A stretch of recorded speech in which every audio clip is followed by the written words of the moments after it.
ആദ്യമേ ഒരു നന്ദി പറഞ്ഞോട്ടെ. നമ്മുടെ ഈ ഒരു അഖിലം മധുരം ഫാമിലി ഏകദേശം 3000 അടുപ്പിച്ച് മെമ്പേഴ്സ് ആയിട്ടുണ്ട് കേട്ടോ. എല്ലാവരോടും ഒരുപാട് നന്ദിയുണ്ട്. കാരണം ഒരു നല്ല ഉദ്ദേശത്തോടു കൂടിയാണ് ഞാൻ ഈ ഒരു ചാനൽ തുടങ്ങിയത്.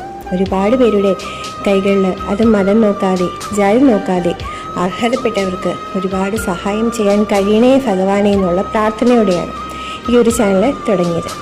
ഒരുപാട് കാര്യങ്ങൾ ഇതിനകം തന്നെ പറഞ്ഞു കഴിഞ്ഞു ചാനലിലൂടെ. ഇനി ഒരുപാട് യാത്രകളും എല്ലാം ഉൾപ്പെടുത്താമെന്ന് കരുതി. കാരണം യാത്ര എനിക്ക് വളരെ ഇഷ്ടമുള്ളൊരു കാര്യമാണ്. എന്നും യാത്രകളൊന്നും പോകാറില്ലെങ്കിലും വല്ലപ്പോഴും പോകുന്ന യാത്രകൾ എല്ലാവരിലും എത്തിക്കാനായിട്ട് ഒരുപാട് ഇഷ്ടമാണ്. അപ്പോൾ ഈ യാത്രകളെന്ന് പറയുമ്പോൾ അത് ഒരുപാട് നല്ല നല്ല ഓർമ്മകൾ തരുന്ന ഒന്നാണ്. ഒരുപാട് അനുഭവങ്ങളും പാഠങ്ങളും എല്ലാം നമ്മുടെ ജീവിതത്തിലേക്ക് ഈ യാത്രകൾ കൊണ്ട് എത്തിക്കുന്നതാണ്. അതുകൊണ്ട് തന്നെ യാത്രകളിലൂടെ നമുക്ക് ഒരുപാട് അറിവുകൾ കിട്ടുന്നതാണ്. എല്ലാവർക്കും നന്ദി.